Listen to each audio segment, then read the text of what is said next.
Mataas na antas ng martial art ng Baili Clan, Space Rending Sword. Ang kalaban ay isang kabataang nasa ika-6 na antas ng Soul Harmony Stage, matalim ang tingin at buong lakas na pinakawalan ang pinakapinagmamalaki niyang kasanayan. Lahat ng kapangyarihang iyon, ginamit lamang upang yurakan ang isang payak na kultibador na nasa ika-3 antas ng Radiant Stage. Nabigla ang mga bantay at napasigaw, "Ginoo!" Samantala, kalmado lang na nanonood ang mga tauhan ni Baili Yutian. Wari bang walang anuman sa kanila ang pang-aapi ng kanilang sariling kapanalig sa mas mahina, walang bahid ng hiya. Sa ibang lugar, kung ang isang Soul Harmony na kultibador ay sumalakay sa isang Radiant Stage, siya mismo'y pagtatawanan kahit pa siya ang magwagi. Ngunit ngayong ito'y naganap sa harap mismo ng patriarka ng Baili Clan, malinaw ang dahilan, isang pagsubok. Gusto ni Baili Yutian na subukin ang Devil Mountain at ang pinuno nito, upang makita kung karapat-dapat ba itong makaharap ng kanyang sariling espada. Ang kultibador na nasa Radiant Stage ay kailangang makaligtas lamang sa hamong ito, at saka makikipagduelo si Baili Yutian sa mismong pinuno ng bundok. Kung ang disipulo ay ganito kapangkaraniwan, paano pa kaya ang guro?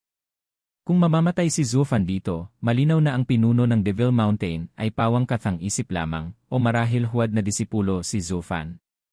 Kung gayon, karampatang kabayaran iyon sa kanyang kalapastangan ng linlangin ang gaya ni Baili Yutian. Kaya't nanatili lamang ang Baili Clan na nakamasid, walang pakialam sa pagsalakay ng isa sa kanilang kabataan. Ngunit mula pa sa simula, nahulaan na ito ni Zhu Fan.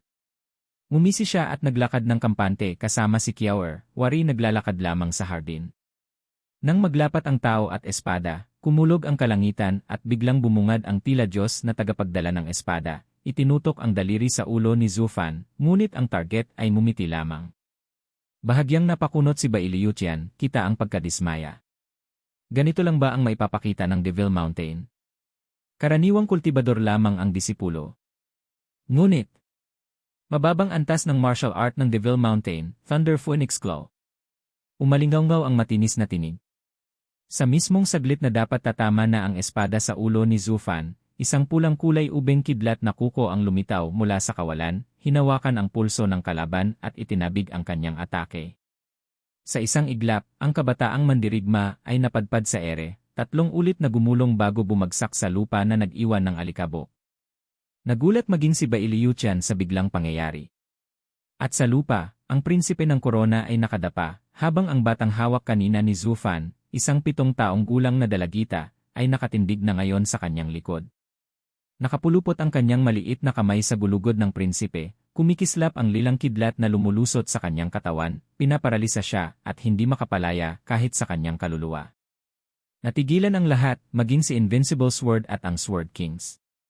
7 taong gulang lamang ang bata, ngunit kayang durugin ang isa sa pinakapinong inalagaan ng Baili Clan. Hindi ba't kahindik-hindik ito? Kung sa ibang angkan, ang edad na yon ay karaniwang nasa bone tempering stage pa lamang. Ngunit siya, walang kahirap-hirap na sinupil ang isang Soul Harmony na dalubhasa. Kung ganyan ang mga disipulo ng Devil Mountain, matagal na pala kaming talunan.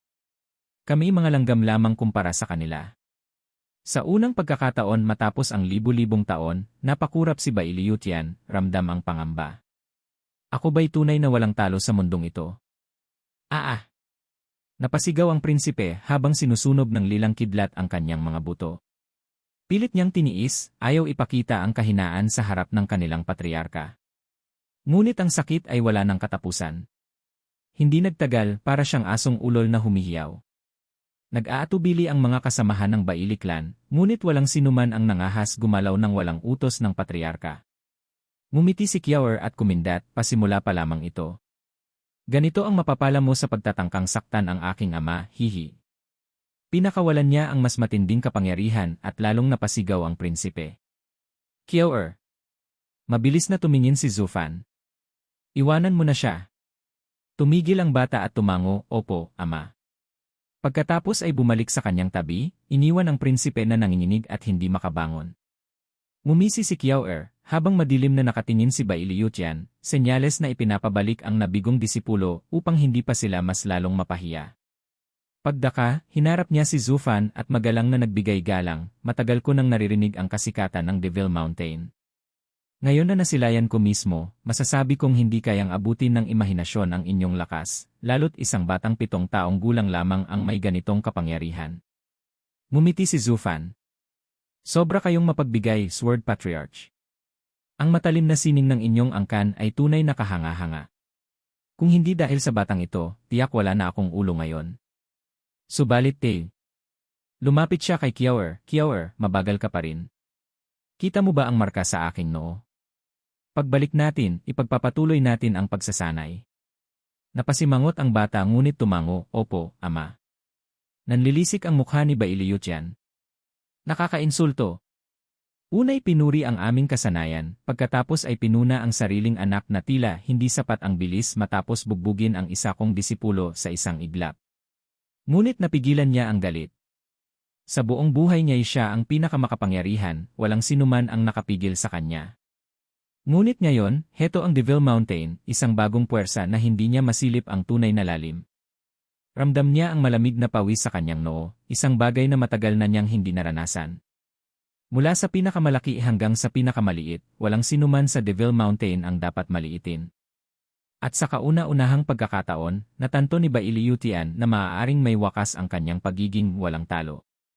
Samantala, kumislap ang mga mata ni Zufan, lihim na nakangiti. Ngayon na, pagkakataon ko nang yakapin ang sitwasyon at makipag-usap ng pantay o higit pa. Hindi ko hahayaang wasakin ng mga dayong ito ang mga plano ko sa Hilaga. Mukhang napakahigpit ng mga alituntunin ng Devil Mountain. Mahusay ang atake ng iyong anak, ngunit tila napakahigpit mo pa rin sa kanya. Matamang tinitigan ni Bailiyutian si Zufan bago ngumiti at magsalita.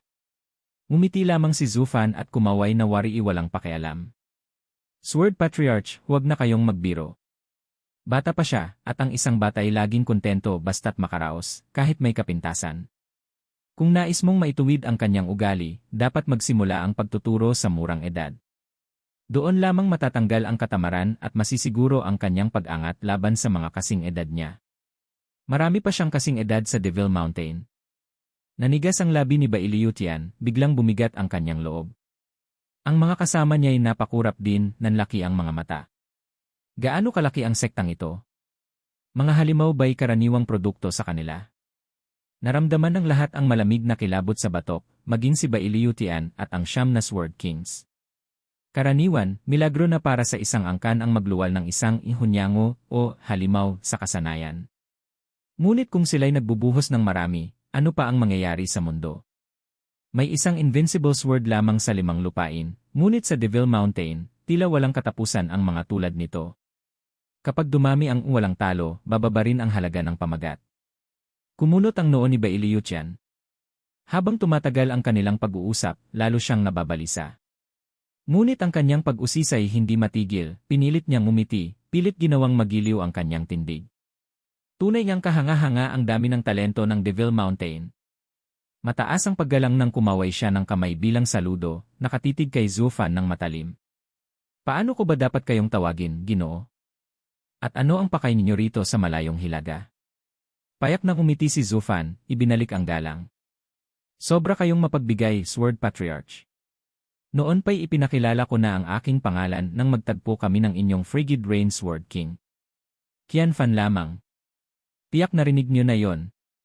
Tungkol naman sa aking pakay dito sa Hilaga, hahaha wala itong kinalaman sa inyo. Makakahinga kayo ng magaan. Qianfan. Napasingkit ng mata si Bailiyutian. Hindi ako madaling maniwala.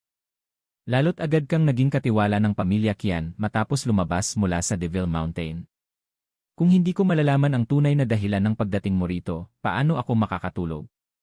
Baka laban ka pa sa aking mga tao. Kung kaya't hinihiling ko, huwag mong hayaang magkaroon ng alitan sa pagitan ng ating mga angkan. Payak ang sagot ni Zufan, malamig ang tinig. Hindi ba't sapat na patunay ang kawalan ng pakikialam ng Devil Mountain sa mga usapin ng 5 lupain? Huwag niyong abalahin ang sarili. Hanggat hindi niyo kami ginagalaw, kanya-kanya tayong landas. Paalam na. Hinila niya si Kiawer pabalik sa karwahe. Ngunit biglang pinakawalan ni Bailiyutian ang kanyang aura. Kumulog ang paligid, naggangalit ang hangin. Napapikit sa takot ang mga bantay, at ang mga espiritual na hayop sa 3 antas ay nagbagsakan, nanginginig na parang dahon. Napahinto si Zufan, malamig ang mga mata. Ano ang ibig sabihin nito, Sword Patriarch? Ngumisi si Bailiutian, mabigat ang tinig. Wala namang masama. Ngunit kung hindi ko malalaman ang tunay na layunin ng inyong sekta, baka magdulot ito ng hindi pagkakaunawaan na hindi na maayos pa. Hiling ko lamang ang kaliwanagan, alang-alang sa lahat. Mahabang titig ang ibinato niya kay Zufan, naghihintay ng tugon. Huminga ng malalim si Zufan bago tumango. Tama kayo, Sword Patriarch. Ni ang Devil Mountain ay ayaw maistorbo sa layunin naming ito. Kaya't makakahinga kayo ng magaan, hindi namin kapareho ang inyong hangarin na pag-isahin ang mga lupain at angkinin ang 5 banal na sandata. Ang tanging pakay namin ay ang halimaw ng North Sea. Ang halimaw ng North Sea. Sabay-sabay na napatigil si Bailiutian at ang 4 na Sword Kings. Ang halimaw na iyon ang siyang tumalo kay Aoyang Lingshan, isang kapantay ng Sword King, sa iisang hampas lamang. Kahit si Bailiutian ay naniniwalang magiging mabigat ang laban kung siya mismo ang haharap. Napatingin siya kay Zufan, hindi makapaniwala. Ang inyong pakay ay supilin siya. Ngumisi si Zufan, walang alinlangan. Supilin siya. Namuti ang mukha ng lahat. Bakit? Bakit kayo magtatagumpay kung si Ouyang Lingshan ay nabigo? Tanong ni Bailiutian, naggangalit ang boses. Ngumiti si Zufan at mariing tumugon. Bakit? Dahil kami mula sa Devil Mountain. Hinawakan niya si Kiaoer at naglakad pabalik sa karwahe, iniwan ang lahat na nakatulala. Ganito ba katindi ang Devil Mountain? Kayang bang supilin ang halimaw ng dagat na yon na parang walang anuman? Nanginginig ang mga mata ni Bailiutian. Hindi niya matanggap. Biglang kumulog at ang kalangitan ay nagkulay ube. Ang kanyang katawan ay kumislap ng bangis, espada't kidlat ay naghalo. Ito ang kapangyarihan ng Invincible Sword, pinakamalakas sa buong mundo. Umatras ang mga Sword Kings, habang ang mga bantay at espiritual na hayop ay nagkubli sa takot.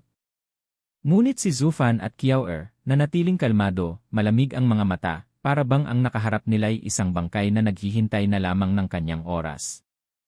Malamig ang mga matang ipinukol ni Bailiutian sa payapang mukha na ilang hakbang lamang ang layo, at mula roon ay sumambulat ang bangis at kapangyarihan ng isang Diyos digma na kailanman ay hindi natalo, isang nilalang na walang sinumang makakalaban. Ngunit si Zufan ay nakatayo lamang sa gitna ng mabangis sa hangin, walang bakas ng emosyon, at ang kanyang mga matang walang buhay ay waribang nagsasabing wala ng anumang bagay ang may halaga sa kanya. Ang ganoong kawalang paki ay tumarak sa puso ng matandang hindi kailanman natalo, mas malalim pa kaysa sa galit na kanyang pinakawalan. Ano ang ibig sabihin nito? Ganoon kababa ang tingin niya sa aking lakas? O hindi ba siya naniniwalang kaya ko siyang harapin? Kaya ba walang bakas ng takot sa kanyang mga mata? Unti-unting nanginig ang matatag na loob ni Bailiutian sa pag-aalinlangan. Pag-isipan mong mabuti, Sword Patriarch. Ang malamlam na tinig ni Zufan ay tumusok sa kanyang pandinig. Ayon sa kautusan ng aking Panginoon, narito kami upang kunin ang demonyo ng dagat at dalhin pabalik sa aming sekta, upang siya ay maging tagapagbantay ng aming pintuan, hindi upang makialam sa mga sigalot ng mundo o sa kapakanan ng inyong bansa. Subalit pinipilit ng Sword Patriarch na gawing higit na mahirap ang aming tungkulin. Nayanig ang kilay ni Bailiutian at nagulo ang kanyang puso. Kaya't narito sila para sa demonyo ng dagat, upang siya ay gawing bantay ng kanilang pasukan. Nagpatuloy si Zufan, mas lalo pang nagpamalas ng kayabangan. Kung igigiit pa rin ng Sword Patriarch ang kanyang kagustuhan, wala kaming pagpipilian kundi lipulin ka at ang iyong mga kasama alang-alang sa aming misyon. Lipulin? Muli na namang tinamaan ang kapalaluan ni Bailiutian at may halong pang-uuyam ang kanyang ngiti. Napakalaki ng iyong mga salita. Maaaring puno ng mga dalubhasa ang Devil Mountain, ngunit hindi naman basta-basta ang aking angkan.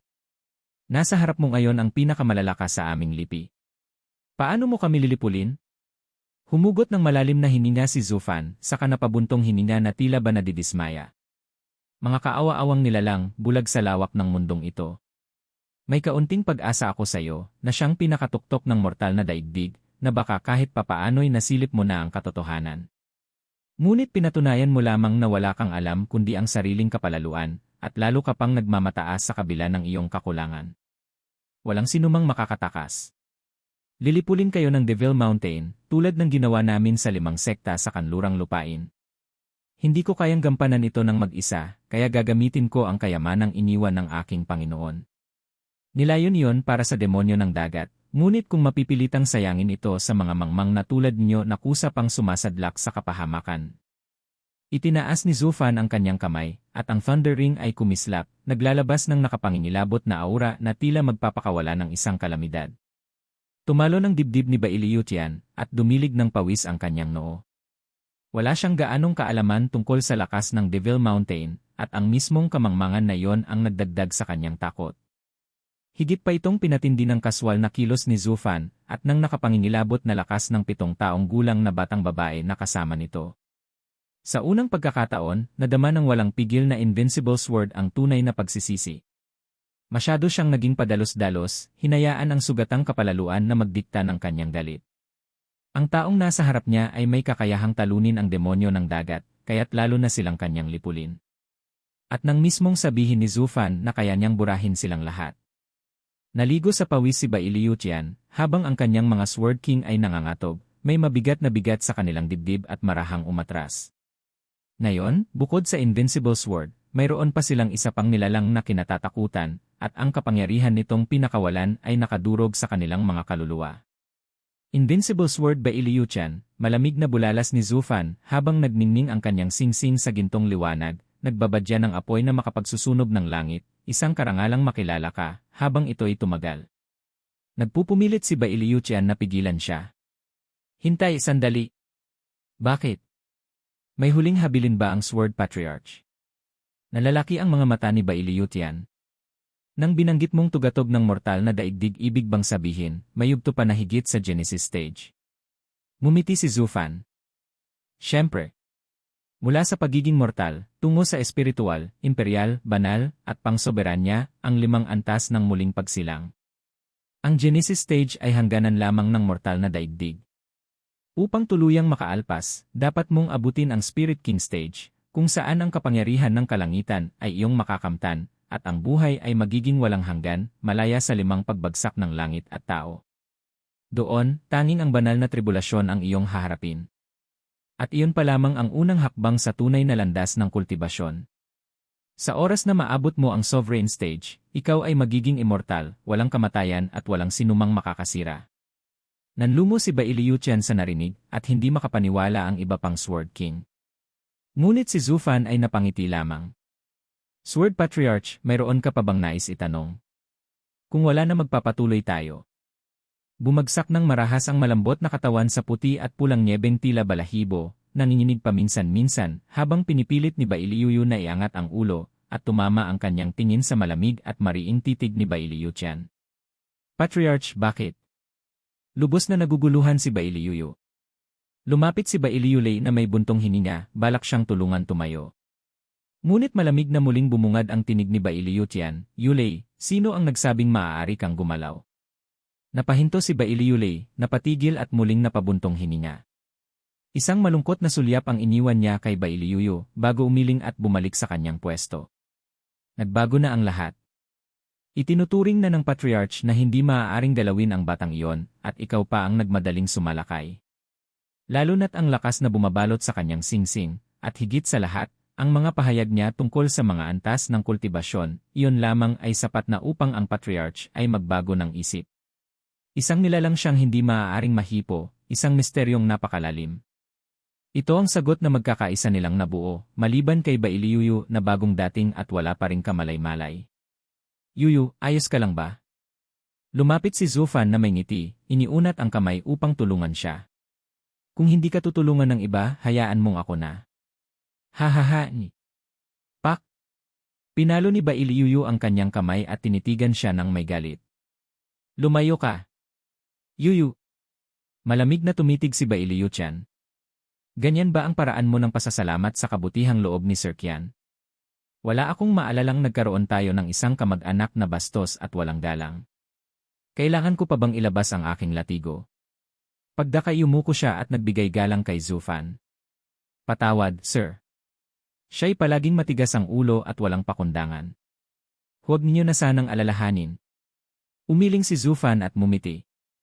Walang problema. Ano ba naman ang isang hari ng siyam na espada kung wala siyang sariling kapalaluan? Hahaha ni. Matapos iyon, tumawa siya at muling nagbigay galang.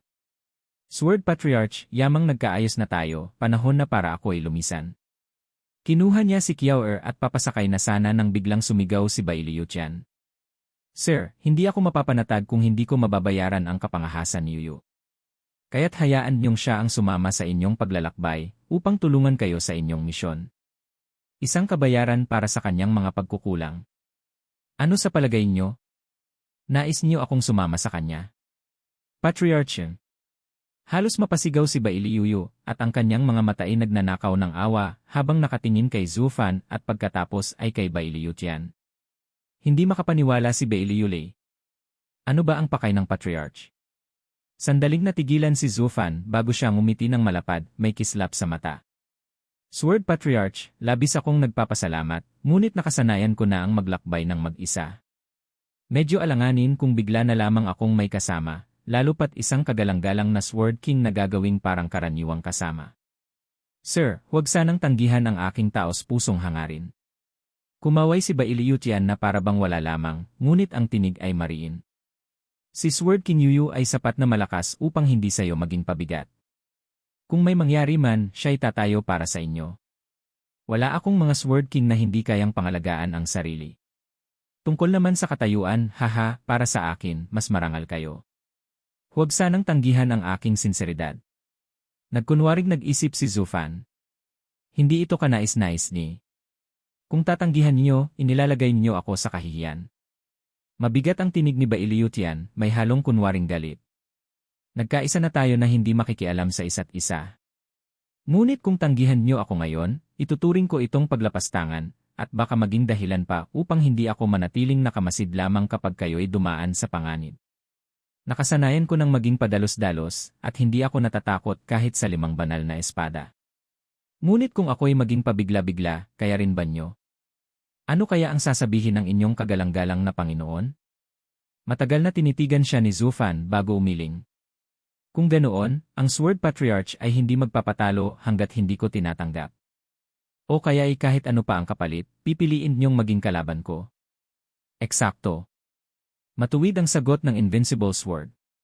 Kung ganoon pumapayag ako. Tumalikod si Zhu Fan.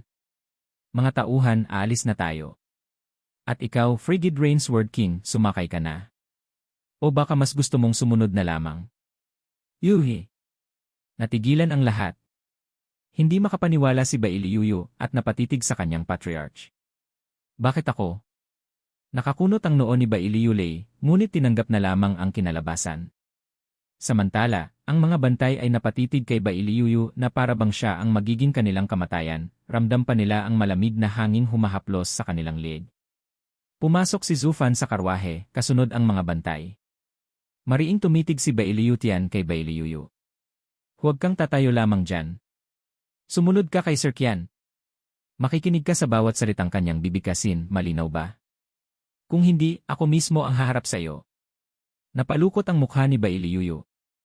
Paanong mula sa panghuhuli ko sa kanya, nauwi ito sa pagiging tagasunod niya? Ngunit utos ay utos. Wala siyang magawa kundi yumuko. Pigil na pigil ang galit at pagkamuhi sa kanyang dibdib, yumuko siya ng may magalang na galaw. Oo, Patriarch. Susundin ko. Sumakay siya sa karwahe, at nagsimulang gumalaw ang mga espiritual na halimaw, patungo sa mas malalim na bahagi ng malupit na nyebe. Isang nakakabinging katahimikan ang bumalot. Habang humahagibis ang karwahe sa gitna ng mga nag-uulanan at umiikot na mga yelo, nananatiling mabigat ang hangin sa loob. Mula nang sumama ang Frigid Rain Sword King sa kanilang pangkat, para bang may makamandag na ahas na nakabantay, nakadikit sa kanilang batok. Lahat ay naninigas, halos hindi gumagalaw, hindi man lang makalakas ng hinga, hanggang sa mamula na lamang ang kanilang mga mukha dahil sa matinding tensyon. Si Bai Liuyu, sa kabilang banda, ay tila walang pakialam. Nakaupo siyang parang walang kinalaman sa anumang nangyayari, bagamat paminsan-minsan ay sumisinghal siya ng mapanlait na ngiti, lalo na kay Zhu Fan na labis niyang kinamumuhian. Bakit nga ba ako pinasama rito ng Patriarch? Ang Invincible Sword ay nagkubli muli ng kanyang mga bakas, at ang mga tao mula sa Sun Sea Sect ay hindi na rin humahabol dahil sa takot sa bruha. Tahimik na ang paligid. Sa harap ng walang katapusang nyebe sa labas, napabuntong hininga si Zufan at nagsalita. Matalim ang tingin na ibinato sa kanya ni Bailiyuyu. Andito ako at may gana pa siyang tawagin akong bruha. Kung hindi lang dahil sa utos ng Patriarch, Humph. Nagngangalit ang kanyang mga ngipin habang pinipigilan ang nag-aalab na galit. Ngunit nagpatuloy pa si Zufan, walang pakialam, nakipagkita tayo kay Bailiyutian at masasabi kong nagkaroon kami ng maayos na usapan, nagkasundo na magpatuloy na lang ng kanya-kanyang landas. Totoo, medyo makulit ang matanda sa pagpupumilit na tusukin tayo ng tinik, pero wala rin namang saysay iyon.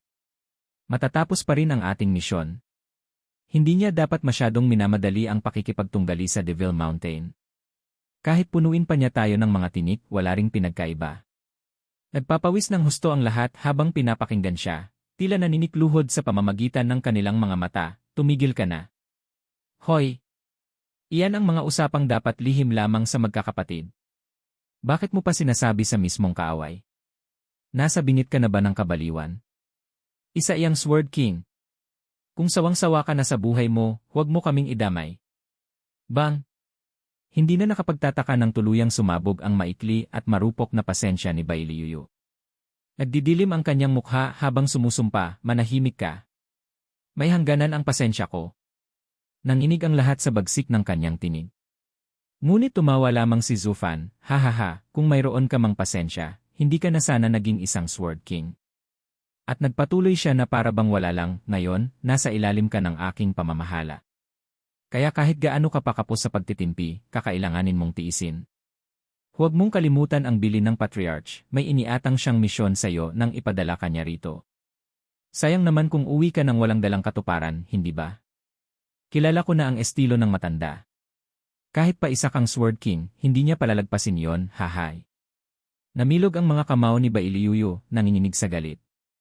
Ni hindi ko maalam kung ano ba talaga ang pinapagawa ng Patriarch sa akin, pero ikaw. Alam mo? Siyempre. At alam mo rin. Alam ko rin? Iyan ay bukas na kaalaman. Ngumisi si Zufan, tila nanunukso, habang lalo lang nalilito ang babae. Kung gayon, bakit hindi ko pa rin alam? Ngumiti palalo si Zufan at nilingon si Kiaoer na abala sa paglalaro ng kanyang maskarang agila. Kiaoer, maaari mo bang ipaliwanag sa matandang ito kung ano talaga ang ipinapagawa sa kanya ng matanda? Matalim ang tingin ni Bailiyuyu kay Zufan, subalit napilitan siyang lumingon kay Kiaoer. Napakaulyanin mo naman. Kanina pa lang sinabi niya na. Naiinis na umirap si Kiaoer bago tuluyang sumimangot. Sabi ng matanda, kailangan mong sundin ang bawat salita niya. Iyan ang misyon mo. Ha ha ha. O, ayan, narinig mo na. Sundin mo ang bawat salita ko, matandang ulyanin, tawa ni Zufan, lalo pang nanunukso. Hindi na napigilan ng iba ang pabulong na hagikhik, kahit takot pa rin sila sa galit ng Sword King. Namula ng todo ang mukha ni Bailiyuyu. Hinablot niya ang damit ni Zufan at sumigaw, niloloko mo lang ako. Ngunit patuloy pa rin ang pang-aasar ng lalaki, hoy, hinay-hinay lang. Utos ni Bailiyutian na sundin mo ang bawat salita ko, hindi na hawakan ako. Mas mabuting isipin mo na lang kung paano matatapos ang misyon, kaysa maparusahan ka. Pinat ang kanyang kamay ni Zufan, lalo pa siyang iniinis. Sa sobrang galit, gusto na niyang sampalin ito at ipadala sa kabilang buhay. Ngunit bumulong sa kanyang isipan ang bigat ng utos ng Patriarch, kaya't wala siyang nagawa kundi itulak si Zufan palayo at umatras sa isang sulok, nanginginig at nangingilid ang luha.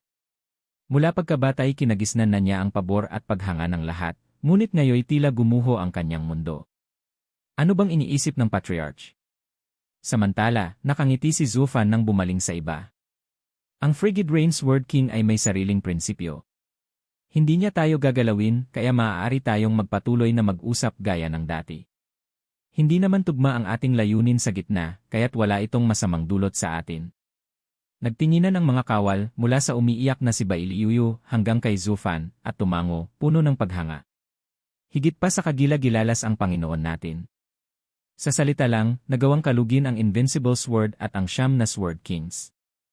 At mula roon, tila gumaan ang bigat ng paligid. Napansin ng bantay ang walang emosyong mukha ni Zufan at napatitig sa karwaheng papasok sa nagnangalit na nyebe. Ginoo, karaniwan lamang ang mga karwaheng iyon. May kakaiba ba? Wala pero pamilyar, sagot ni Zufan, nakakunot ang noo. Hindi ko lamang matukoy kung saan ko ito nakita. Sinamantala ni Bailiyuyu ang pagkakataon upang kutyain siya. Ikaw talagang bulok na lalaki. Baka naman sobra na ang dami ng mga dating kasintahan mo kaya di mo na maalala. Mga kasintahan? May nakita ka na bang lalaki na may dalang karwaheng puno ng halimuyak? Humph! Ginoong Kian, talagang marunong kang maghasik ng pag-ibig. Nagsimulang suminghot ang ilang tauhan at naamoy din nila ang bango, ngunit nanahimik na lamang, bahagyang nakayuko, habang may mga ngiti sa labi. Isang babae. Nag-isip ng malalim si Zufan at biglang napatili, Sila pala. Sila. Ano yan, isa na namang kabit? Ang aking tiyahin. Starrader note, maaari ring tumukoy sa pangalawang asawa ng ama. Mabilis na sinunggaban ni Bailiyuyu ang pagkakataon upang muli siyang asarin. Nakiayon din si Kiaoer, kumislap ang mga mata sa tuwa. Bagaman kinainisan ni Bailiyuyu si Zufan, tila nakatagpo siya ng kakampi sa bata at mabilis silang naging magkaibigan. Walang lalaking kayang maunawaan ang isip ng babae, lalo na kung dalawa sila. Magkasama na ngayong nagbibiro at nangaasar kay Zufan. Hindi na pinansin ni Zufan ang kanilang kakulitan. Noong nasugatan si Sanzi, ang babaeng iyon ang nagligtas sa kanya. Hanggang ngayon ay hindi pa ako nakakapagpasalamat. Kailangan kong bumati at maghanap ng paraan upang masuklian ang kabutihan nila. Ayokong manatiling may utang. Napakunot ang noo ni Bailiyuyu. Nagpapasalamat ka pero bakit para kang nag-aalala na hindi mo maibabalik ang pabor? Ang tuso at mapanlinlang na lalaki gaya mo, pero ganyan kung umasta tungkol sa kabutihan. Nakakapagtaka.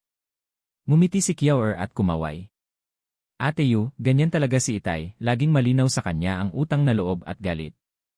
Nang mailigtas ang kuya ko, nakakuha rin siya ng pagkakataon upang dayain sila at maagaw ang kanilang kayamanan. Kaya siguro ngayon may konsensya siya. Nagulat si Bailiyuyu. Niligtas nila ang anak mo, tapos nanakawan mo sila. Nanlaki ang kanyang mga mata at tumitig ng may pagkasuklam. Alam kong masama ka, at heto ang patunay, ginantihan mo ng kasamaan ang kabutihan. Napabuntong hininga si Zufan. Sa akala ko, ang 20 milyong banal na bato bilang kapalit ng kaunting North Sea Gel ay sobra-sobra na. Ngunit imbes na makabawi, nalaman kong ang kinuha ko pala'y nagkakahalaga ng 50 milyon. Parang niloko ko sila kaya't nababalisa ako . Umikot ang mga mata ni Bailiyuyu at mumisi. Akala ko'y tuso ka, pero isa ka lang palang mangmang. Sino bang matinong tao ang susukat ng North Sea Gel gamit ang banal na bato? Paano ko malalaman, reklamo ni Zufan. Agad siyang sumigaw sa kutsero, bilisan mo at habulin ang karwaheng iyon. Pero huwag mong bulatin ang mga tao, baka lumala pa ang sitwasyon. Tumango ang tauhan at pinatakbo ang kabayo. Nakangising umangat ang kilay ni Bailiyuyu. Napakaingat mo pagdating sa mga nagligtas sa'yo. Hindi ko tuloy malaman kung mabuti ka ba o sadyang kasamaan ang laman ng puso mo. Ang Devil Mountain ba ay nagpapalago ng mga demonyo o ng mga banal? Ngunit hindi nagpasilaw si Zufan, ngumiti lamang ng misteryoso. Napangiwi si Bailiyuyu at muntik ng magmura. Hinila siya ni Kiaoer, natatawa. Ate Yu, huwag kang magsungit. Mas maganda ka kapag nakangiti. Masasabi kong tama si binibining Kiaoer. Ang ngiti ng Frigid Rain Sword King ay parang ambon ng tagsibol, hahaha, biro ng isang kawal. Dahil sa sipag ni Zufan na pigilan ang matinding ugali ni Bailiyuyu, unti-unti nang nawala ang takot ng lahat sa kanya. Namula ang pisngi ng babae at tinutop siya ng tingin. Ulitin mo nga at tingnan natin kung saan ka pupulutin. Nanginginig ang kawal, ngunit napansin ni Bailiyuyu ang mga titig ng iba, puno ng biro at kakaibang pagtingin. Lalong namula ang kanyang mukha. Subalit nang masilayan niya ang masayang ngiti ni Kiaoer, ay napangiti na rin siya. Isa siya sa 9 na Sword King, ang Frigid Rain Sword King. Ngunit ngayon lang may nagsabing ang kanyang ngiti ay tulad ng ulan ng tagsibol. Nagbabalik ang araw at unti-unting natutunaw ang yelo sa hilaga. Dumarating ang tagsibol. Muling nagsalita si Zufan, nakatanaw kay Bailiyuyu at sa maputing tanawin sa paligid. Ramdam niya na ang pagbabago ng daigdig ay nagsisimula rin sa puso ng tao, banayad, likas, at payapa. Nadama niya ang kakaibang pagkakaisa ng kalikasan at damdamin.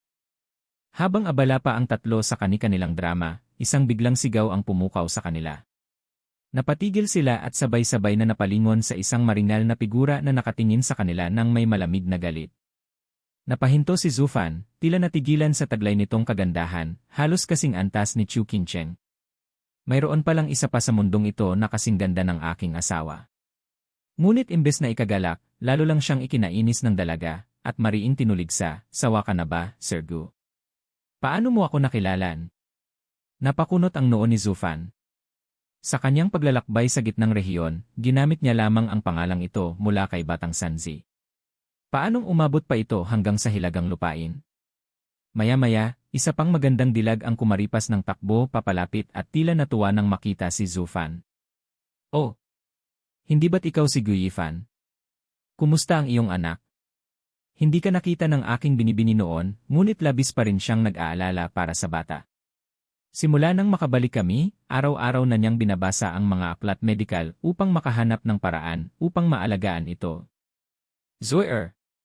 Mariing tinigilan siya ng unang dalaga, kasabay ng malamig na tingin kay Zufan. Sa husay ni Sir Gu sa pambobola, kayang-kaya mong makipaglandian kahit sa liwanag ng araw. Kung ganoon, tiyak na malusog at masigla na ang iyong anak, hindi ba? Kung hindi, paano ka pa makakahanap ng katahimikan para magsayang ng oras sa ganitong gawain? Napasapo si Zufan, napatingin sa isa't isa ang dalawang dalaga, at sa huli napabuntong hininga na lamang. Nais niya sanang mag-iwan ng magandang impresyon sa kanilang pinuno, maibalik ang utang na loob, ngunit ngayoy winasak ng isang hangal na pagkakaunawaan. Lalo pang pinalala ng ngisi ni Baliyuyu na parang pusang nakahanap ng aliw. Sa halip na magmukhang kagalang-galang, lalo pa siyang naging kahabag-habag. Gayunman, nagpigil siya at yumuko, binibini, kayo marahil ang nagligtas sa akin at sa aking anak noon. Utang ko sa inyo ang aming buhay. Paano ko po kayo dapat tawagin? Pasensya na kung noong unay nakalimot ako sa wastong asal. Nanatiling malamig ang mukha ng dalaga, hindi man lang siya nilingon. Mariin siyang tiningnan ni Zwier at pinanabangan, napakapalad ni Sir Gu sa pagpapanggap. Sa buong mundo, walang lalaking hindi luluhod at mabibighani sa ganda ng aking binibini, walang lalaking hindi hihiling na malaman ang kanyang pangalan. Hindi ka nagtanong noon dahil hindi mo siya nakita, kaya malinaw na dahilan lamang ang mga salita mo. Hindi ba't napakababaw ng iyong palusot? Mabilis namang sumingit si Bailiyuyu na may tawa ng panunukso, oo nga, napakalamig. Napahigpit ang titig ni Zufan sa kanya, sa kamuling napabuntong hininga. Nagpakumbaba siya sa dalawang dalaga at muling nagbigay galang, nagkakamali ang binibini. Wala akong ibang nais kundi ibalik ang kayamanang hindi ko namalayang nakuha mula sa mga nagligtas sa aking anak. Mayroon pa po ba akong magagawa upang suklian ang pabor? Inilabas niya ang isang sisidlan at iniabot. Agad itong inagaw ni Zwier at sinilip, binibini, walang ni isang patak ang nawala. Ibalik mo. Malamig na tinig ang sumagot, binili mo iyon gamit ang banal na bato. Wala kaming karapatang kunin ito. Hindi. Ang mga batong iyon ay kapalit ng utang na loob, binibini, giit ni Zufan. Makinig ka muna. Isa yung kalakalan. At kailanman, hindi ko tinatanggap ang pagbabalik. Higit pa rito, hindi ko hinahawakan ang anumang marumi. Isang kumpas ng daliri ang ginawa ng dalaga at agad na bumalik sa kamay ni Zufan ang sisidlan. Binibini, nagkakamali kayo. Ipinaliwanag ni Zufan habang hawak ang sisidlan, ang nakita ninyo'y hindi ang katotohanan. Hindi ako ganoong uri ng tao, siya ang Itinuro niya si Bailiyuyu, ngunit hindi niya hahayaang makawala ang pagkakataong ito. Agad itong nagkunwaring api, binibini, isa lamang akong mahina at aba na babae, ngunit bigla na lamang akong inalipusta ng halimaw na ito. Tignan niyo ang aking mukha. Itinuro niya ang namumulat na mamagang pisngi, kasabay ng isang palihim na kindat kay Zufan. Nanlumo si Zufan. Ngunit kahit anong galit ang nag-uumapaw sa kanyang dibdib, hindi niya ito maipakita. Kay Zwier, malinaw ang lahat. Mali ang pagtulong namin sa iyo. Ang pilitin ng isang babae ay gawain pangit kaysa sa hayop. Pakiusap, miss, hindi ba niyo nakikita na mayroon din akong anak na babae? Anong klaseng ama ang gagawa ng ganoon sa harap ng sariling anak? Mariing sigaw ni Zufan habang itinuro si Kiawer. Nangalit si Zwier, isa ng kasamaan ang pagiging immoral, ngunit ang dumisan pa ang inosenteng isipan ng bata. Isa kang hayop na walang hiya. Nanginginig ang labi ni Zufan, pinipigil ang sariling galit. Ngunit wala siyang mahanap na wastong paliwanag.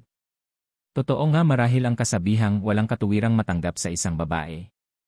Kahit mayroong matibay na ebidensya, wala pa ring makikinig. Piniling ngumiti ng mapait ni Zufan at itinuro si Kiawer, hindi ba't mas madali kung siya mismo ang tanungin niyo? Ngunit mas lalong nag-apoy ang galit ni Zwier. Diyos ko! Idadamay mo pa ang inosenteng bata sa kasinungalingan mo. At tatawagin mo pa ang iyong sarili na ama. Anong maituturo ng bata? Gagamitin mo pa siya upang magsinungaling para lang makalusot. Lubos na nagkamali ang kanyang mga haka-haka, at sa bawat salita ni Zufan, ay lalo pa nitong pinapait ang sitwasyon. Sa huli, napabuntong hininga siya, sige na, binibini.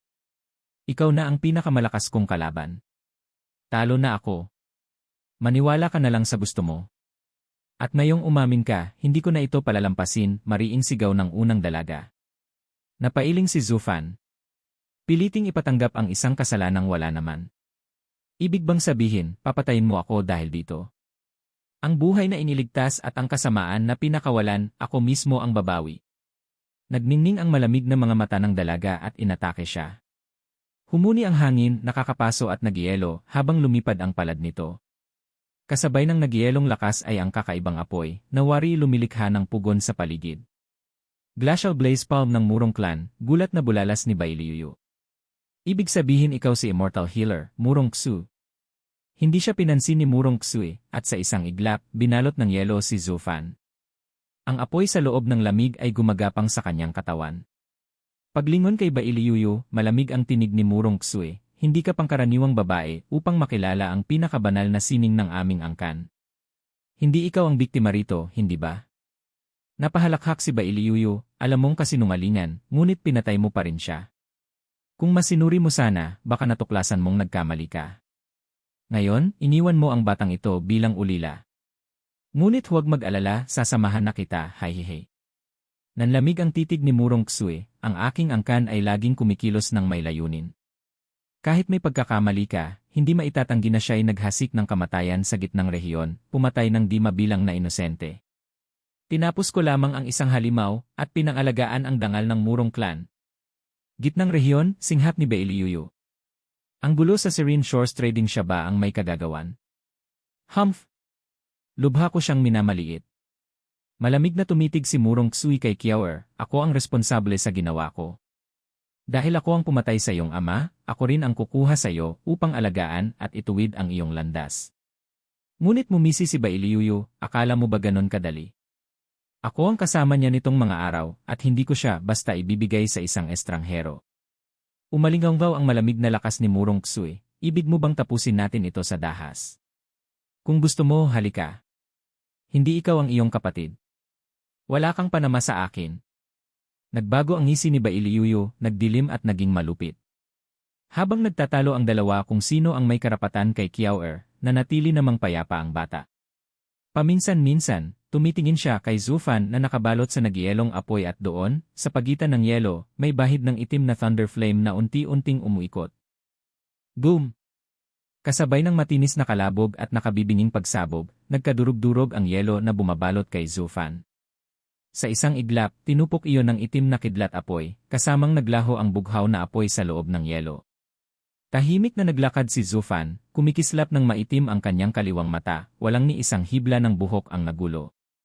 Humarap siya sa dalawang babae, malamig ang anyo at marahang nagbigay galang. Mga binibini, hindi kayo dapat magbangayan. Ako mismo ang magpapalaki sa aking anak na babae. Hindi ko kailangan ng tulong ni Numan. Nagulat si Murong Xu na lalaki ang mga mata. Paanong nabuhay ka matapos tanggapin ang aking palad? Tinitigan siya ni Bailiyuyu, puno ng pagtataka. Kakaiba ka talaga. Hindi ka lamang tuso, kundi taglay mo rin ang pambihirang lakas. Ang tinanggap mo ay ang pinakamatinding kasanayan ng angkang Murong, isang teknikong sinasanay gamit ang dalawang kayamanang pandaigdig, ang perennial ice crystal ng hilagang dagat at ang geocentric flame ng katimugang lupain. Ang pinakamalamig sa lahat ng apoy. Kapag pinagsama, nagiging apoy at tubig, tubig at apoy, na patuloy na lumilikha sa isa't isa. Kapag inatake ka nito, nagyelo ang iyong laman at mga meridyano, habang sabay na sinusunog ka ng apoy. Kahit sinuman ay tiyak na mapaparam. Ngunit ikaw nakaligtas. Ngayon, nakamit mo ang aking paggalang. Umirap si Zufan. Mula kailan pa ako naging kahit sino lang? Nagbigay galang siyang muli kay Murong Ksue, mabigat ang tinig. Binibining Murong, hindi ko alam na ikaw pala ang anak na babae ng angkang Murong ng Timog. Naniniwala akong sapat na ang kapatid mo upang gabayan ka, kaya't wala ka ng ibang kailangan. Gayunpaman, may utang na loob ako sa'yo, isang araw ay aking babayaran. Ngunit sa ngayon, kailangan kong magpaalam. Pagkatapos yumukod, tumingin siya kay Kiawer at Bailiuyu. Tayo na. Agad siyang naglakad palayo, ayaw nang magtagal pa sa tabi ni Murong Ksue kahit isang saglit. Hindi maaari. Sumigaw si Murong Ksue at muling nagpalipad ng palad, dala ang nakakapasong lamig na agad sumugod sa likuran ni Zufan. Mabilis siyang humarap, kumislap ang kanyang kilin na bisig sa pulang liwanag at sinalubong ang palad. Sa sagupaan, umatras si Murong Ksue ng 5 hakbang, samantalang 4 na hakbang lamang ang kinailangan ni Zufan. Tumaas ang kilay ni Bailiuyu, tanging palatandaan ng kanyang pagkabigla. Noong una, gumamit si Zufan ng mahiwagang teknik upang makawala sa pagkakakulong. Ngunit sa pagkakataong ito, tinapatan niya ng purong lakas at nagawang itaboy ang atake. Sa paningin ni Bailiuyu, hindi dapat kayang salungatin ng isang nasa Radiant Stage na 3 antas ang kapangyarihan ng isang Soul Harmony Stage na nasa 5 antas. Ano ang itinatago ng pasaway na ito? Tahimik siyang nanood, pinag-aralan si Zufan. Samantala, nanatiling maamong parang bata si Kiawer, hindi gagalaw hanggat walang utos mula kay Zufan. Binibini, sigaw ni Zwier, balisa at lumapit upang alalayan ang kanyang amo. Ngunit itinaboy siya ni Murong Ksue, ang tingin ay nakapako sa kilin na bisig ni Zufan. Unti-unti, kumakalat doon ang yelo, subalit umiti lamang si Zufan. Binibini, balak mo pa rin ba akong saktan gamit ang iyong palad? Paumanhin, ngunit nagkakamali ka. Ang bisig na ito ay walang takot sa lamig o init. Walang saysay ang iyong yelong apoy sa akin. Sa isang iglap, gumuho ang yelo mula sa kanyang bisig, walang bakas ng sugat. Nanlaki ang mga mata ni Murong Ksue, mariing nakatitig. Hindi ito ang glacial blaze palm, ni anumang formal na martial art subalit dahil sa pagsasanay gamit ang ice crystal ng hilagang dagat, matagal mo nang natutuhan ang diwa ng apoy at yelo, kaya't bawat galaw mo'y puno ng 2 puwersa. Kahit mas malakas na kalaban, dapat ay sunog at yelo ang kanilang mararamdaman sa mga meridyano. Paanong siya Napabulong si Zwier, nanginginig sa gulat. Tumawa ng mapanlait si Bailiuyu. Parang nakatagpo ng katapat ang ating binibining Murong. Kung mas malakas lang sana siya, baka naging kapanapanabik pa ito. Ngunit magkapantay lamang sila, kaya't walang saysay ang iyong pinaghirapang kasanayan.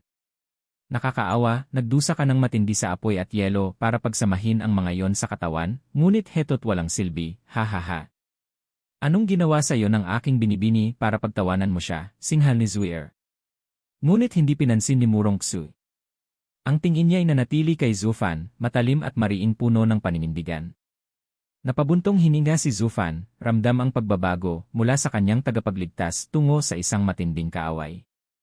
Binibining Murong, sigurado akong batid mo na kung gaano kapilya at tuso ang babaeng ito.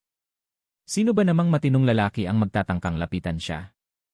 Swerte na kung hindi siya ang manglalaro sa'yo.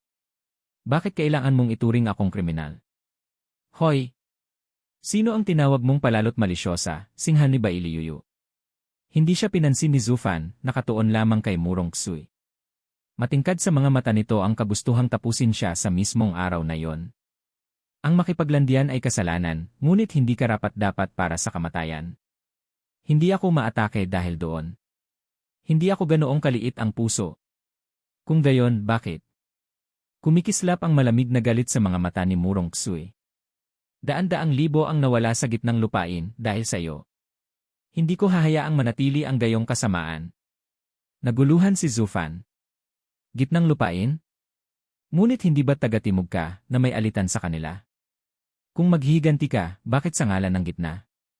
Mas makatuwiran pa kung sa 3 lupain kakampin nyo. Pero laban sa gitna. Kaaway din natin sila. Kaaway man o hindi, ang dapat mamatay ay dapat mamatay. At bakit mo pa isinangkalan ang Serene Shores Trading? Libo-libo ang nadamay. Hindi ako papayag na magpatuloy ang ganitong kasamaan. Napangisi si Zufan. Sa tingin mo sila ang naging biktima? Hindi ba't sarili nilang kasakiman ang pumatay sa kanila? Nasa tabi lamang ako nang mangyari yon. Umiling si Murong Xu, Marine. Alam ko yon. Hindi ko sila ipinaghihiganti. Ginagawa ko ito para sa mundo. Hindi ko hahayaang maglakad ng malaya ang isang demonyo gaya mo. Huminga siya ng malalim, ang titig ay matibay na parang bakal. Ang mga demonyo ay salot ng daigdig, at tungkulin naming mga tagapagtanggol ng katuwiran na lipulin kayo. Kahapon, winasak mo ang pinakamalaking kumpanya sa gitna at naghasik ng kaguluhan. Ngayon, lumitaw ka sa hilaga, nakikisangkot sa mga kasing tuso mo rin. Sino man ang makipisan sa demonyo, lulunukin ng demonyo. Walang makakatakas, walang inosente. Kung hayaan kitang mabuhay, baka ako o ang aking pamilya ang susunod na mabiktima. Kaya dito at ngayon, tatapusin na kita. Tahimik na nakinig si Zufan, saka dahan-dahang tumango. Ito pala ang iyong paniniwala, malawak at matatag. Totoo, habang ako'y nabubuhay, marami ang masasaktan. May ilan na makikinabang, ngunit balang araw sila rin ay tatamaan. Bihira ang isang tulad mo, na kayang sumilip lampas sa panandalian at makakita ng tunay na larawan. Ngunit magkaiba ang ating landas. Muling nagbigay galang si Zufan, seryoso ang tinig. Paalam. At sa kanyang pagyuko, pinalaya niya ang utang na loob na dati pinanghahawakan. Sa harap niya ay hindi na ang kanyang tagapagligtas, kundi isang tunay na mandirigmang walang bahid ng pagdududa, isang tagapagdala ng kabutihan na nakalaan lamang upang lumaban sa mga demonyo. Pinagmasdan ni Murong Xu si Zufan na yumuko ng buong paggalang, at napukaw ang kanyang damdamin. Ramdam niya ang taos-pusong sinseridad nito kaya't napabuntong hininga siya. Ikaw ang pinakatapat at pinakamarangal na demonyo sa lahat ng aking nakilala. Kagaya ng sinabi ko noon sa karwahe, hanggat kaya mong talikuran ang nakaraan at magbago. Impossible. Pinutol agad siya ni Zufan, malamig at walang pag-aalinlangan. May sarili kang landas ng katuwiran, at ako'y may sariling landas ng kadiliman.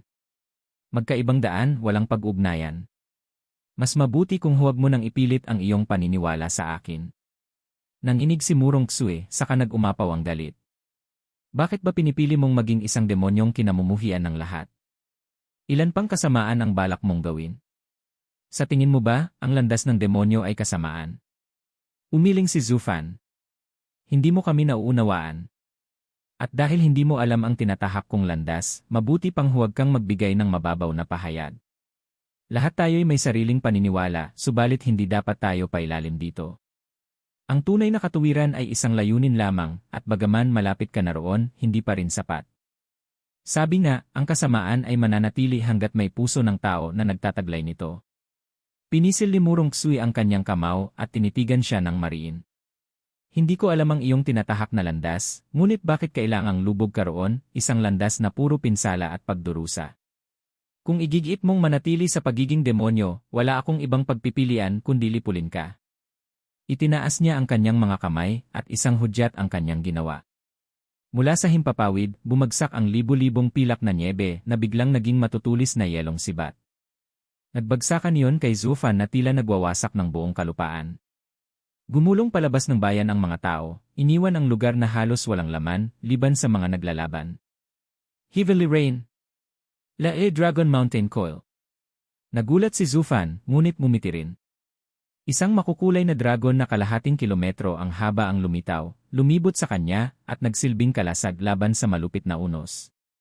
Napasinghap si Beiliuyu. Baliw ang mokong na to. Ginamit pa niya ang sariling kaluluwa laban sa isang eksperto ng soul harmony. Mabubutas siya ng mga yelong sibat at mawawasak ang kanyang kaluluwa. Lahat ay hindi makapaniwala. Para bang sinadya niyang gawin ang pinakamapanganib na bagay. Ngunit alam nilang hindi basta-basta nagkakamali si Zufan, tiyak na may sikreto siyang pakana. Gayunpaman, tinuhog ng libu-libong sibatyelo ang Dragon Soul, iniwan itong puno ng butas. Ang malamig na enerhiya ay dahan-dahang tumigas dito, ginawang isang yelong estatwa na nangangatog, handang gumuho anumang oras. Kiao ngayong patay na ang tatay mo, sasama ka na ba sa akin? Tinapik ni Beiliuyu ang ulo ng bata, sabay turo kay Murong Xu. Yan ang babaeng pumatay sa tatay mo. Tandaan mo siya. Kapag naturo ko sa iyo ang lahat ng aking alam, pwede kang bumalik at maghiganti, hehehe. Kumunot ang noo ni Zwier at tinitigan siya ng masama habang napabuntong hininga si Murong Xu. Hindi mo madadala ang bata, miss. Sinabi ko na, ako ang mag-aruga sa kanya. Humph, gusto mo lang siyang durugin.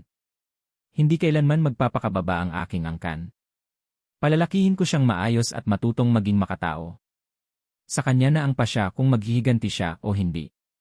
Nanlamig ang titig ni Bailiyuyu. Hindi ko ipagkakatiwala ang bata sa pumatay ng kanyang ama. Sa tingin mo ba 3 taong gulang ako na maniniwalang kaya mo siyang alagaan? Mas mabuti iyon kaysa sumama siya sa iyong maruming landas. Nagpatuloy silang nagtatalo, ngunit biglang sumimangot si Kiawer. Bakit ba kayo nag-iingay gayong buhay pa ang tatay ko? Pwede akong pumayag, pero hindi siya. Nabigla silang lahat. Napatingin sila sa batang babae, saka sa nagyelong dragon soul na butas-butasan. Imposible may mabubuhay pa ba matapos masira ng ganoon ang kaluluwa? Ngunit isang halakhak ang umalingaw-ngaw. Kilala talaga ako ng anak ko. Miss Murong, sinabi ko na sayo, hindi mo alam ang landas ng demonyo. Ang atake mo, hindi man lang kumayod sa akin. Demonic Dragon King, Dragon Soul Variant. Mula sa nagyelong dragon ay lumabas ang makapal na itim na usok, umikot, at saka muling sinipsip paloob. Nang maglaho ang usok, naglaho rin ang dambuhalang dragon, natira lamang si Zufan, nakangiti at walang dalos. Yun na ang pinakamalakas na atake ni Miss. Paano nangyari yon? Tinamaan pa mismo ang kaluluwa niya, nanginginig na bulalas ni Zuier. Maging si Bailiyuyu ay napatitig na parang nabago ang buong pag-unawa niya sa mundo. Anong klaseng pandaraya yon? Tinawag ni Zufan si Kiawer at mabilis na lumapit ang bata na may ngiti, habang si Murong Tsui ay nabalot ng alinlangan. Hinawakan niya ang kamay ng bata at mumiti ng banayad kay Murong Tsui. Miss Murong, nais ko lang suklian ang iyong kabutihan sa pagsagip sa amin. Ngunit ngayong malinaw na ayaw mong mapalapit sa tulad ko, mas mabuting lumayo na ako, baka madungisan ko pa ang iyong malinis na pangalan. Kaya tinanggap ko ang iyong atake upang tapusin ang lahat ng utang. Mula ngayon, ikaw ay maglalakad sa liwanag ng araw, at ako naman sa makipot na tulay ng kadiliman, at hinding-hindi na magtatagpo. Ito na ang wakas ng lahat ng pagkakaugnay, paalam. Lumakad si Zufan kasama si Kiawer. Sandali. Anong ibig mong sabihin? Inilagay mo ang iyong kaluluwa sa panganib, tinanggap ang aking atake, at ngayon sasabihin mong parabang pabor iyon sa akin. Nag-alboroto si Murong Tsui, hindi matanggap ang kinasapitan. Sinubukan niyang abutin si Zufan, hindi upang umatake kundi upang pigilan ito at pilitin siyang magpaliwanag. Sa lahat ng ginawa ko, kailanman ay hindi ako humingi ng kapalit, kahit sino pa ang aking nailigtas. At sa paglilinis ko ng kasamaan, hindi ko rin kailangan ang pahintulot mo. Paano mo nasabing tapos na ang lahat at tabla na tayo? Huminto ka at magpaliwanag. Yuyu, pigilan mo siya. Ngumisi si Bailiyuyu, saka pumikit na parang nagbibingi-bingihan. At bakit ko gagawin yon? Ngunit muling nagsalita si Zufan, malamig at tiyak. Yung matanda na aalala mo pa ba? Kumunot ang noo ni Bailiyuyu, halatang nainis. Lagi mo na lang yang ginagamit laban sa akin. Ngunit sa huli, napilitan siyang sumunod. Habang nagginit-ngit at nagbabantang maghihiganti kay Zufan, humarang siya kay Murong Tsui. Umalis ka, sigaw ni Murong Tsui, sabay bitaw ng isang palad na yelo. Humph, batang musmos, akala mo ba kaya mong tamaan ako? Ngumisi si Bailiyuyu at pinalabas ang nakakatakot niyang aura. Lumipad palayo si Murong Tsui at bumagsak, may dugo sa bibig, ngunit hindi ininda yon dahil sa pagkabigla. Eksperto sa antas ng Genesis stage. Hehe, ngayon alam mo na kung sino ang kinalaban mo, nakataas ang ilong ni Bailiyuyu. Napakaaga pa para makipagsabayan ka sa akin, Genee. Yuyu, tigilan mo na yan. Umalis na tayo. Hindi man lumingon, malamig ang tinig ni Zufan. Napangiwi si Bailiyuyu, nadurog ang kanyang magandang mood, pero wala siyang nagawa kundi sumunod. Bakit ba ang yabang mo? Buhay ka lang dahil gusto ng patriarch. Habang nagrereklamo siya at nagingit-ngit, biglang binalot ng nakapapasong hangin ang buong bayan. Sa isang iglap, natunaw ang lahat ng nyebe. Nagningning ang mukha ni Murong Tsui. Kapatid. Umangat ang kilay ni Zufan at napatigil si Bailiyuyu. Unang beses ngayong araw na lumubha ang kanyang anyo. Ang pinakamalakas sa katimugang lupain ang Ardent Sun Sword God, Murong Li. Hush! Ang unang umagaw ng paningin ay ang matingkad na pulang balabal pandigma na kanyang suot, humahampas sa hangin habang siya ay bumababa. At nang igawi ang tingin paitaas, tumambad ang matipunong pangangatawan ng isang lalaking nasa kalagitnaan ng edad, ang mga matay matalim at ang babay may manipis na balbas na tila sadyang iniwan para magmukhang magaspang. Lalo pang sumeryoso at nag-asim ang kanyang anyo nang masilayan ang sugatang kalagayan ni Murong Ksui. Sir, anong nangyari? Pinuno ng angkan, sila ang may gawa nito kay Yenye. Dalaga.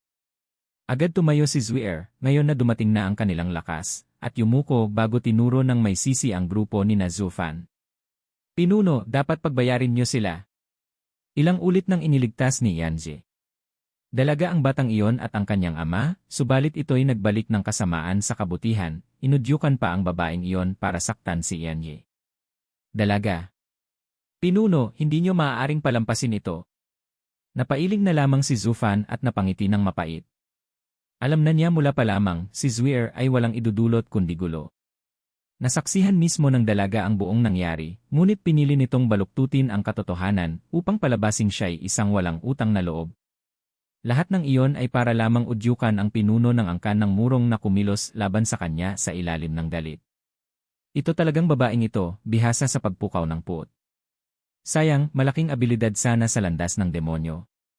Kuya, mahina sanang paliwanag ni Murong Ksui, ngunit itinulak siya ng kanyang kapatid na tumahimik. Pinaglubayan siya ng isang malamig na sulyap sa katumingin si Murong Li kay Zufan.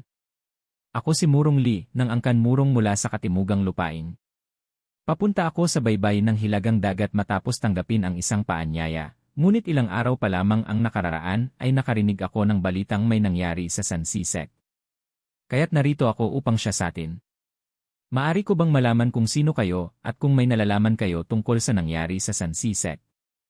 Mariing pinisil ni Bailiyuyu ang kamao, ang mga matay nagliliyab sa pananabik na parang mabangis na hayop. Saglit nang umisi si Murong Li at nanginig ang kanyang daliri. Ang pinakamalakas sa katimugang lupain, Ardent Sun Sword God, pinuno ng Murong clan, sa wakas nagtagpo tayo. Tumalikod ng bahagya si Zufan, malamig ang tinig, kami naglalakbay lamang at walang alam sa nangyari sa San Sisek. Huwag niyo na kaming alalahanin at mainam na kayo mismo ang magsiyasat. Tungkol naman sa nangyari rito, isa lamang itong hindi pagkakaunawaan sa inyong kapatid at ngayoy malinaw na. Maaari niyo siyang tanungin at makikita ninyo ang buong katotohanan. Ngunit dahil kami nagmamadali, magpapaalam na kami. Nagpatuloy siya sa paglakad kasama si Kiawer, habang magaan namang sumunod si Bailiyuyu. Sandali lamang muling tumawag si Murong Li, tinitigasan ang boses. Hindi dapat ganoon ang pagmamadali. Matagal na akong namalagi sa katimugang lupain, at kilala ang aming angkan na nagbibigay halaga sa katuwiran higit sa lahat. Kung may alitan man sa pagitan mo at ng aking kapatid, ako mismo ang kikilatis. Kung siya'y nagkamali, siya'y paparusahan. Kung ito'y simpleng hindi pagkakaunawaan, magpatawaran tayo at mag-inuman bilang magkaibigan. Hindi ba't mas mainam yon? Ang tinig ni Murong Li ay puno ng dignidad, tunay na anyo ng isang pinuno. Ang Murong, sa katunayan, ay kilala sa pagiging makatarungan. Kung ibang tao lang ang nasa lugar ni Zufan, marahil ay agad susunggaban ang pagkakataon, maging kaibigan ng pinakamakapangyarihang pinuno ng Timog, at makisalo ng maraming araw. Ngunit sa mata ni Zufan, ito ay walang saysay, at higit pang sagabal sa kanyang maselang plano, lalo na't kasama si Bailiyuyu. Napailing siya, Pinuno Murong, salamat sa inyong alok, ngunit ako'y may ibang pupuntahan at hindi maaaring maantala. Sa susunod na ako'y maluwag, ipagpapauna kong dalawin ang tahanan ng Murong. Umaasa akong hindi kayo manghihinayang kung istorbohin ko kayo ng ilang araw. Ngunit sa ngayon, haha, magpapaalam na ako. Lalong nainip si Zufan, sabik na makaalis. Hintay! May ilang bagay pa akong nais malinawan. Sumigaw si Murong Li, may halong hinala na sa tinig. Ngunit nagbinibingihan si Zufan at nagpatuloy sa paglayo. Lalong tumibay ang kutob ni Murong Li. Napakasuspetsa ng kanilang kilos, tila ba mga espiya ng gitnang lupain. Kaya't agad siyang sumugod. Ang pagmamadali bang iyan ay tanda ng pagkakasala, na hindi ka man lang makaharap sa akin? Hush! Isang kamay na sana'y aabot kay Zufan ang biglang naharang ng isang malamig na palad. Kidlat ang kumislap, hangin ang humagulhol, at isang malupit na bugso ng espada ang umarangkada patungo sa ulo ni Murong Li. Nabigla ang puso ni Murong Li. Bihira siyang salubungin ng gayong walang awang atake, at wala siyang magawa kundi salubungin ito gamit ang isang nagliliyab na tabak na nagmula sa kanyang daliri. Bam! Umuga ang buong paligid. Ang alon ng banggaan ng dalawang makapangyarihang hari ng espada ay gumiba sa buong bayan, nagpalipad ng alikabok at nagwasak ng mga gusali.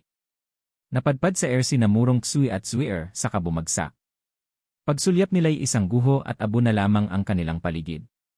Kuya, bakit? Nanginginig na wika ni Murong Xue, ang mga matay puno ng kaba. Sa gitna ng unos, nakatayo si Murong Li, ang mga daliri nanginginig at kumikidlat. Sa harap niya, si Zufan, tangan si Qiaoer, habang si Bailiuyu ang malamig na nakaharang, tabak na yari sa yelo ang nakataas. Crash! Gumulong si Zuier mula sa mga guho, nanlalambot at wala sa sarili. Nang makita ang kanyang among babae, agad siyang lumapit na halos magpapanik. Dalaga, anong nangyayari? Bakit winasak ni Pinuno ang buong bayan? Hindi siya, kundi napilitan siyang gumamit ng mas higit na lakas kaysa nais niya, nang dahil sa lakas ng kalaban. Ang kanilang banggaan ang naghatid ng pagkawasak na ito. Nanlamig si Murong Xue, ang tinig mabigat. Ang tanging makakatunggali ng aking kuya ay ang pinakamakapangyarihan sa bawat lupain, at ang siyam na Sword King ng gitnang lupain. Kilala niya ang lahat sa timog at iba pang lupain. Kaya't ang hindi inaasahang kalaban na ito ay isang Sword King, bulalas ni Zuier, namutla, ang tuhod ay nangatal. Napakadelikado. Kung nanaisin niyang patayin si Yanjie. Dalaga. Tumango si Murong Xue na pabuntong hininga. Ni ako ay hindi inakalang makakasalubong ng isang Sword King rito. Ngunit kung siya'y isang Sword King, ano naman si Guiyifan? Nakatunggali ko siya at kulang siya sa lakas ng isang Sword King, bagamat kakaiba ang kanyang kasanayan. Hindi pa siya nasa antas ng Genesis stage. Paanong may Sword King na nagtatanggol sa kanya? Baka prinsipe siya. Impossible. Tanging ang walang talong espada at paminsan-minsan ang punong ministro ang pinakikinggan ng siyam na hari. Wala silang pakialam kahit sa emperador. Lalong nabalot ng pagdududa si Murong Xue. Sino ba talaga si Guiyifan? Nakapatay siya ng 1/4 ng mga opisyal ng Sword Star Empire, at ngayoy kasama niya ang isang Sword King. Habang siya'y naguguluhan, bigla namang napahiyaw si Zuier, Diyos ko. Nakapagsalita pa ako laban sa kanya. Paano kung ipadala niya ang siyam na Sword King para patayin ako? Ayoko pang mamatay, Yanjie. Dalaga. Palagi na kitang pinaalalahanan na huwag basta salita ng salita. Ngayon, tingnan mo ang inabot mo. Mariing napatingin si Murong Xue, saka ibinulong ng may pang-uuyam, ngunit maaari ka namang makalma sa isip na kapag pinaslang ka ng siyam na Sword King, magiging tanyag ka sa buong mundo. Ang iyong kamatayan ay magiging alamat. Ayoko maging tanyag. Gusto ko lang mabuhay. Bata, huli na. Lumubog na ang barko. Umiling si Murong Xue at tiningnan siya na parabang isang hangal. Samantala, muling nagsagupa sina Murong Li at Bailiuyu, at doon ay lalo pang nabunyag ang pagkakakilanlan ni Zufan. Ang mga mata ni Murong Li ay nakatutok sa kanya, puno ng pagbabantay at pangamba, kagaya ng kanyang kapatid. Narinig ko na iisa lamang ang babaeng kabilang sa siyam na Sword King, si Bailiuyu. At ngayoy tila siya ang iyong kasama. Ngunit paumanhin, hindi ko pa alam ang inyong dakilang pangalan. Pinuno Murong, nagkakamali kayo. Hindi kami mula sa gitnang lupain. Nagkataon lamang ang pagkikita. Huwag kayong basta humusga. Hindi tumalikod si Zufan at may bahagyang ngiti sa labi. O baka naman, kung galing kami sa gitnang lupain, hindi ako ang kausap mo ngayon, kundi ang matandang walang talong espada. Matanda? Nabigla si Murong Li. Ang lahat ng mula sa gitnang lupain ay halos sumasamba sa walang talong espada, walang sinumang naangahas na magbitiw ng kahit bahid ng kawalang galang. Subalit ang lalaking ito, tila walang pakialam.